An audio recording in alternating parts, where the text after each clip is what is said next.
Habilidade temática: revoltas no período colonial.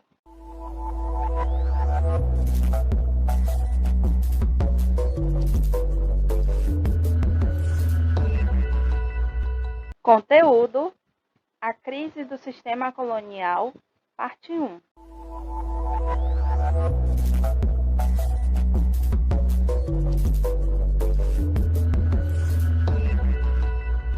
Habilidades: compreender sobre os movimentos nativistas e separatistas no período colonial.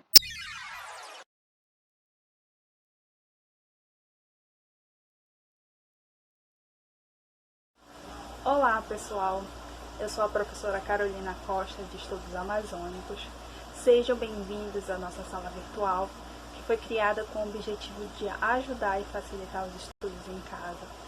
Por isso, qualquer dúvida, vejam e revejam essas videoaulas quantas vezes forem necessárias. Vamos lá para a aula de hoje? Olá, mais uma vez pessoal. Bem, a nossa aula de hoje tem como tema a crise do sistema colonial. Essa aula será dividida em duas partes, por ser muito extensa e ter diversas revoltas. Vocês podem acompanhar junto comigo na apostila de vocês, sempre, aqui na página 3. Vou colocar a imagem, vou colocar uma foto da apostila, porque eu sei que vocês às vezes não conseguem achar. Lembrando que é assunto referente ao segundo bimestre de vocês. E esse também é o último assunto do nosso segundo bimestre, o último conteúdo. Mas, como eu falei, essa aula será dividida em duas partes. Nessa primeira parte, nós iremos discutir o seguinte. Vimos na aula passada que Portugal passava por uma grande crise econômica por conta de alguns tratados, alguns acordos com a Inglaterra, e que Marquês de Pombal ele foi intitulado, ele foi indicado pelo rei de Portugal para que aplicasse medidas que ajudassem Portugal a sair desse processo de crise econômica.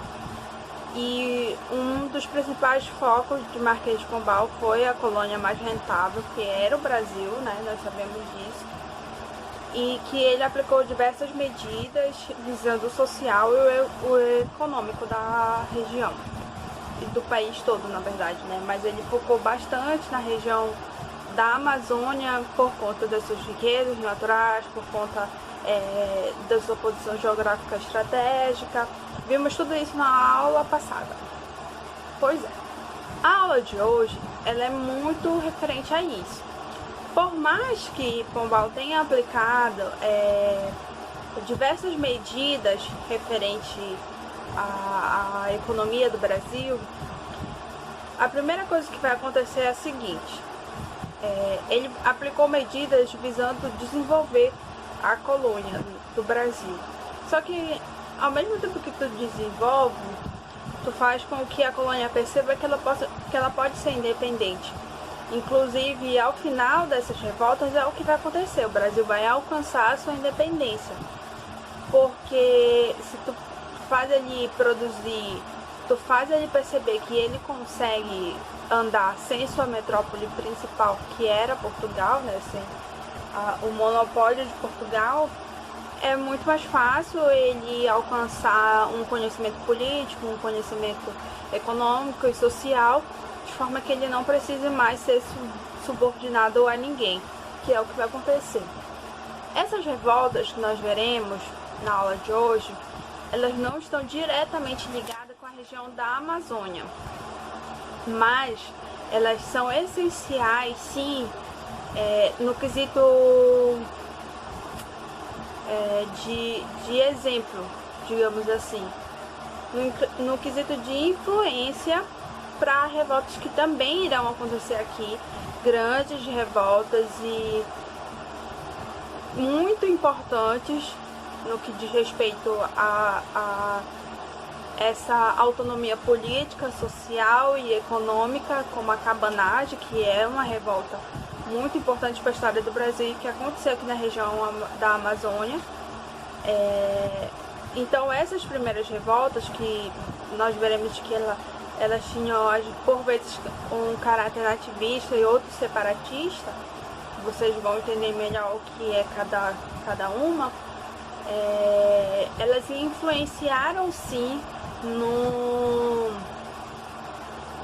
processo de autonomia e na criação de outras revoltas aqui na região. Nós vimos, por exemplo, que já teve a revolta dos irmãos Beckman, foi um assunto que nós já vimos no primeiro bimestre de vocês. Ela faz parte de uma revolta nativista que tem como objetivo ou como histórico desse processo de formação da identidade do Brasil. Portanto, estejam preparados, iremos começar agora a estudar sobre as revoltas e acompanhem comigo na apostila de vocês. Revoltas do período colonial brasileiro foram separadas em interesses nativistas e separatistas. Os movimentos nativistas surgiram no final do século XVII, com o intuito de mostrar o descontentamento que os colonos brasileiros tinham com as decisões da coroa portuguesa. Já os movimentos separatistas lutavam pela independência do território brasileiro em relação a Portugal, baseado na autodeterminação dos povos e motivados por questões políticas, econômicas, religiosas ou culturais. As terras brasileiras estavam cada dia mais sendo exploradas, o que, consequentemente, gerou um descontentamento popular, o que ocasionou, no final do século XVII, um movimento de revoltas. No século XVIII, novas revoltas surgiram e foram denominadas de nativistas e separatistas. Entre as nativistas estavam a Revolta dos Irmãos Beckman, a Conspiração dos Suassunas, a Guerra do Mascate e a Revolta do Filipe dos Santos. Entre as separatistas estavam a Inconfidência Mineira e a Conjuração Baiana. Diversos foram os motivos para a crise do sistema colonial, porém, irei destacar alguns aqui para vocês. O primeiro estava dentro da contradição entre desenvolver e explorar, pois quanto mais se desenvolve, mais há o sentimento de emancipação. O segundo foi por conta da crise do Pacto Colonial, que obrigava o Brasil a comercializar apenas com Portugal. E nós sabemos que essa comercialização beneficiava apenas um lado. O terceiro motivo foi por conta da Revolução Industrial, que modificou completamente as relações econômicas. O quarto motivo estava dentro da instabilidade econômica e política que o Brasil estava passando. O quinto motivo foi a influência da independência de outros países. E, por fim, o sexto motivo, a insatisfação da população com a sobrecarga de cobranças de impostos e taxas. Sobre a Revolta do Mascate, ela aconteceu em 1710, no estado de Pernambuco. Ela foi, na verdade, uma revolta entre os senhores de engenho de Olinda e os comerciantes de Recife. Antes da invasão dos holandeses no estado de Pernambuco, Olinda era o ponto mais desenvolvido de Pernambuco. Por isso, Recife estava submissa a Olinda. Depois da expulsão dos holandeses do estado de Pernambuco,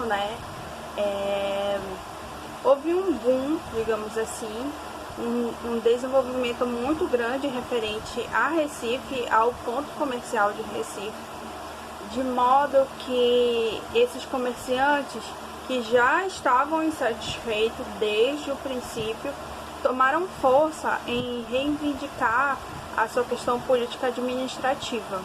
Eles não queriam mais estar subjugados, né, a Olinda. Eles queriam essa separação na questão de decidir sobre destinação da economia, sobre seu social, sobre sua formação, sua administração.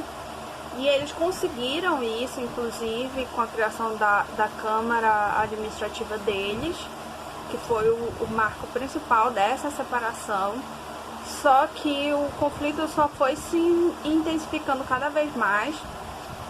E, na verdade, esse conflito ele só foi acabar quando um governador foi eleito, e ele veio muito com essa ideia de fazer essas pazes, né, digamos assim, de olhar os dois lados, tanto dos olindenses quanto das pessoas de Recife, dos comerciantes de Recife, de forma que nenhum dos dois ficassem insatisfeitos e que o estado de Pernambuco crescesse, né? Porque não podia esquecer que era um estado só, apesar de ser dois polos, duas cidades diferentes. E ele fazia muito essa questão de um semestre e um tomava as decisões administrativas, políticas e econômicas, no outro era o outro que tomava as decisões, um era Olinda, o outro era Recife. E durante muito tempo isso foi o que funcionou até chegar ao ponto de que esse conflito realmente se chegasse ao fim, né? E eles percebessem que, na verdade, os dois eram importantes para o desenvolvimento do estado do Pernambuco. A Revolta da Vila Rica, também conhecida como Revolta de Filipe Santos, ocorreu em 1720, na região de Minas Gerais, durante o ciclo do ouro. Os mineradores estavam sendo prejudicados com as novas cobranças da coroa, com a instalação de 4 casas de fundição, onde todo o ouro deveria ser fundido e transformado em barras com o selo do reino, assim como a cada 5 barras, uma ficava com a coroa. Então, o contrabando paralelo cresceu, aumentando o lucro dos donos de minas, que juntos organizaram uma revolta para acabar com essas novas medidas. A revolta durou quase um mês. Os revoltosos pegaram em armas e chegaram a ocupar a Vila Rica. Diante dessa situação tensa, o governador Assumar chamou os revoltosos para negociar, solicitando o abandono de armas e, após controlar o movimento e fazer promessas, por trás mandou invadir a vila e prender todos os líderes do movimento, incendiando suas casas. Filipe Santos, o líder, foi julgado e condenado à morte por enforcamento. Pessoal, chegamos ao fim da primeira parte sobre a crise do sistema colonial. Vocês acompanharam junto comigo na apostila de vocês, conforme eu indiquei. Como eu dividi essa aula em 2 partes, eu vou disponibilizar para vocês alguns exercícios, poucas questões em PDF. Ao fim dessa aula, resolvam essas questões.